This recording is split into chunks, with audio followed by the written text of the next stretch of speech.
But now we got to predict the game. We got to predict Indiana, Michigan State. Indiana is favored by 7.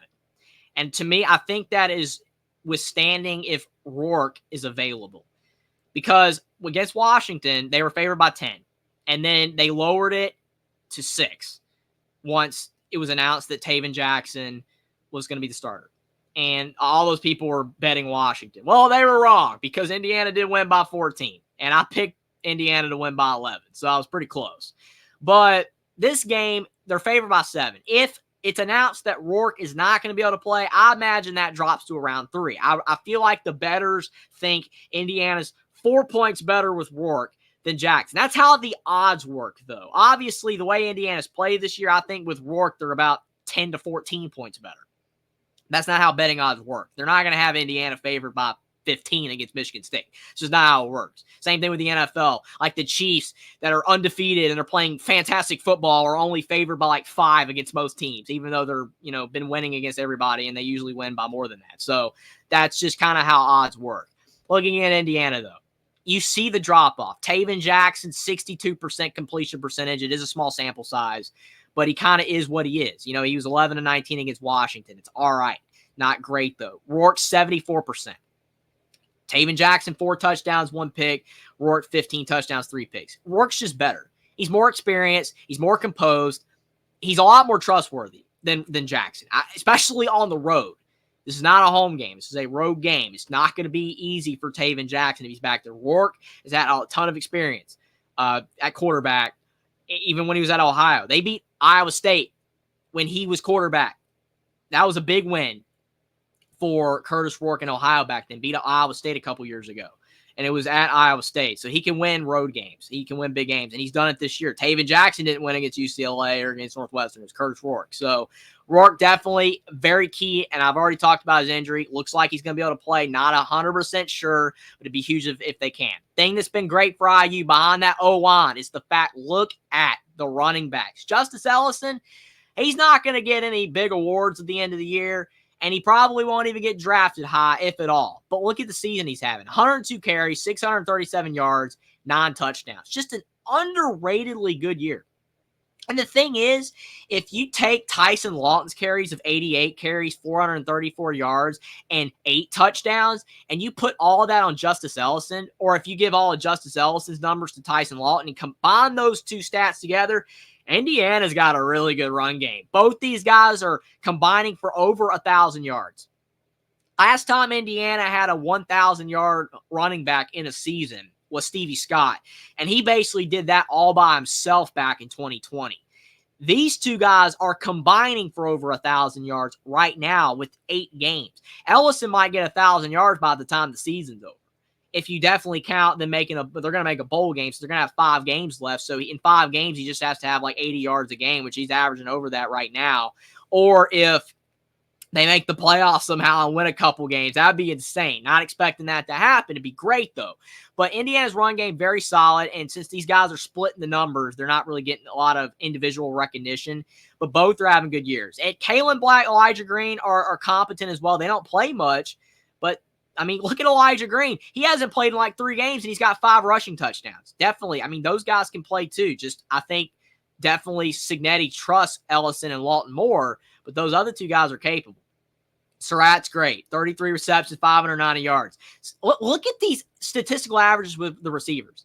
You've got Elijah Surratt at 18 yards a catch. Cooper's at 22 yards a catch. Unreal.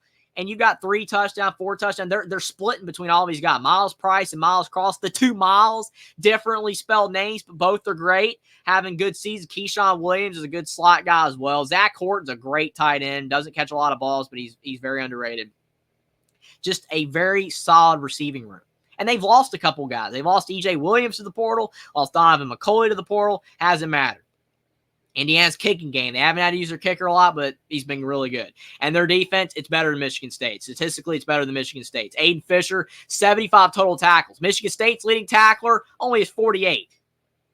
And when you look at sacks, Michigan State's leading sack guys, 3 sacks on the year. Indiana has Mikael Kamara with 7 sacks on the season. He is getting pressure on the quarterback. When have you ever seen Indiana get pressure on the quarterback? It don't happen.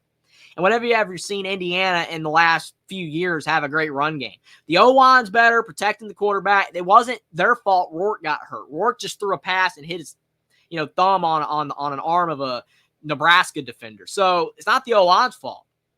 O-line's been good. The defense has been really good. And like I said, if they can force Childs into mistakes, that's going to help out IU significantly in this game, big time. I think that with Childs being very turnover prone, that's going to make the Indiana defenders smell blood. They know that Will Rogers was a better quarterback and not turning it over. They forced 2. Same guy in Pons, but it's still really good defense from Indiana. So I think that the key to this game, it's going to come down to who's playing quarterback for Indiana. If it's Rourke, their chances of playing or their chances of winning increase significantly, but his chances of playing are very high. So I'm going to predict this game that he's playing. I'm going to predict it in the thought processing that he's going to play. So I think he'll play. I'll predict the game in the fact that I think he's going to play. But if it's Taven Jackson, I'm nervous. I'm very nervous. I think Indiana still has a shot to win with him because he did beat Washington, but the game's on the road. So it just makes it completely different. Michigan State is not an easy environment. So Indiana, I think, is the better defensive team. And with Rourke, they're the better offensive team. With Jackson, I think it's about even. Maybe you could lean Michigan State because they got the more dynamic quarterback despite the turnover issues that Childs has. But with Rourke, Indiana's a better offense. But I believe it's a tough game. It's all Peacock, too. So not even a lot of people are going to be able to watch this game, which it sucks. I mean, Indiana getting all this hype and coverage. And then you get a Peacock game, but the obligations in the contract, you have to have a Peacock game. It is what it is. But I think with Rourke, which looks like he'll play, I'm going to go with Indiana to beat Michigan State 28-17. I'm going with the exact same score as they did against Washington, that I predicted against Washington, 28-17. It just feels about the same to me.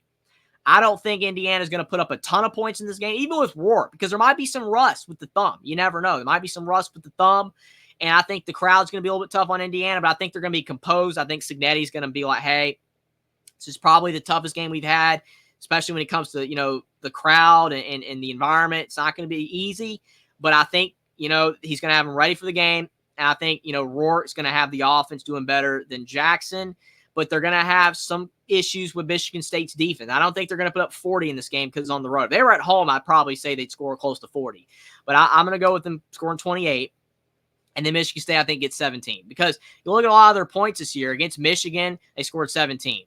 Against Boston College, they scored 19. Against Maryland, they did have 27, but Maryland's the worst defense. So they're always kind of in that 20 or low 20s, high teens range. And I think Indiana's a better defense than a lot of those teams that Michigan State's played. So give me the Hoosiers to start for their first time ever in program history, 9-0 for the first time ever, and keep their college football playoff hopes alive and make those games against Michigan and Ohio State that much more important and that much bigger.